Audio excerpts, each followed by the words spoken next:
It's 7:15 in the morning. Your alarm went off 11 minutes late.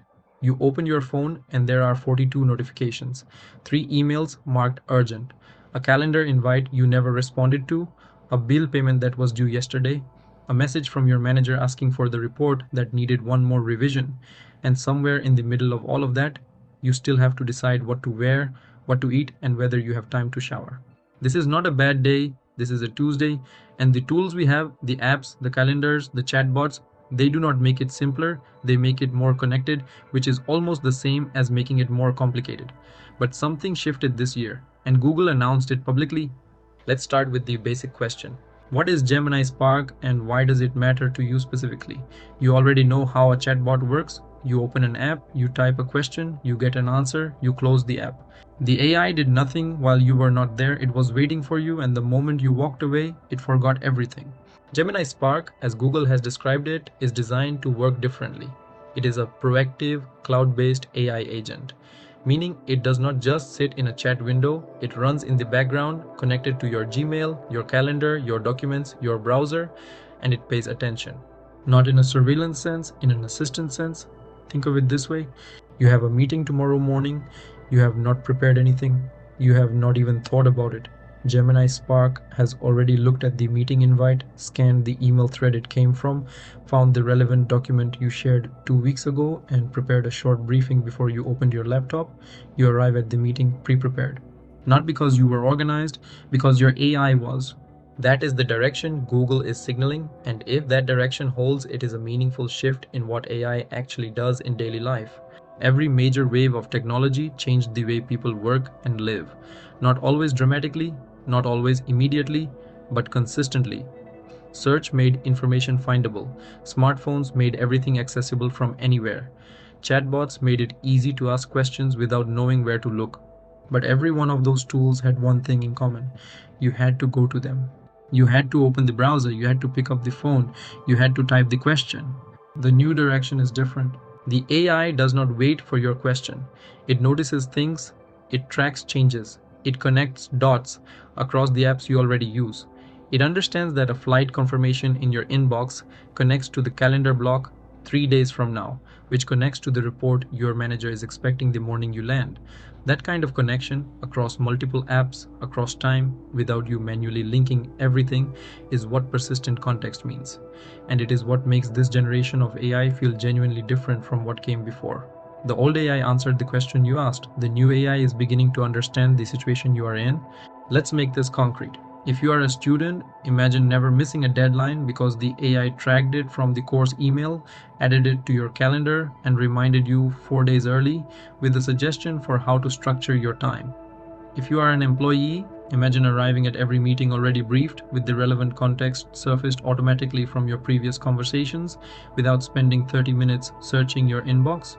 If you are a parent running a household, imagine the grocery list, the school schedule, the bill reminders, and the appointment confirmations all flowing into one organized daily view. Not because you built a system, because the AI watched your life and built it for you. If you are a small business owner, imagine your customer follow-ups, your payment reminders, and your scheduling all being handled in the background while you focus on the actual work. The mental load of modern life is real, it is exhausting, and it is mostly made of small things, not big decisions, but the relentless coordination of small ones. That is what a proactive AI agent, working well, could actually offer. Less switching between apps, less forgetting, less catching up, more presence where it counts. Here is where we have to be honest. For Gemini Spark to do everything we just described, to notice your meetings, read your emails, check your calendar, and prepare your briefing, it needs access to all of those things.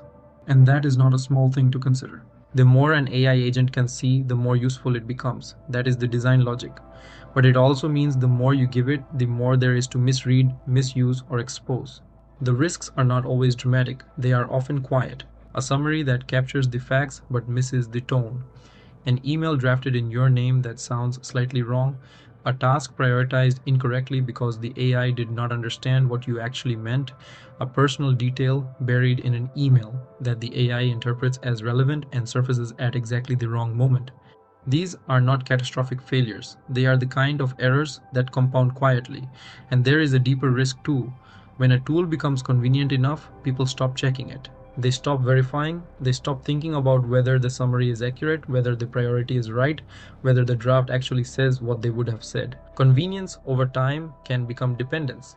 This is not a reason to avoid proactive AI, but it is a reason to use it with intention. You do not need to be a software engineer to prepare for this shift. Here is a simple framework, 7 steps. Works for a student, an employee, a freelancer, and a future business owner. Step 1. Pay attention to the things you do every week that are predictable. Email follow-ups, calendar management, document preparation, these are the starting points. Step 2. For each repeated task, ask, what information do I need to do this? Where does it come from? Which apps, inboxes, or documents? Step 3. Draw a line. AI can prepare a draft, a summary, a reminder, a plan, but decisions with real consequences, things that affect people, money, or trust, should stay with you.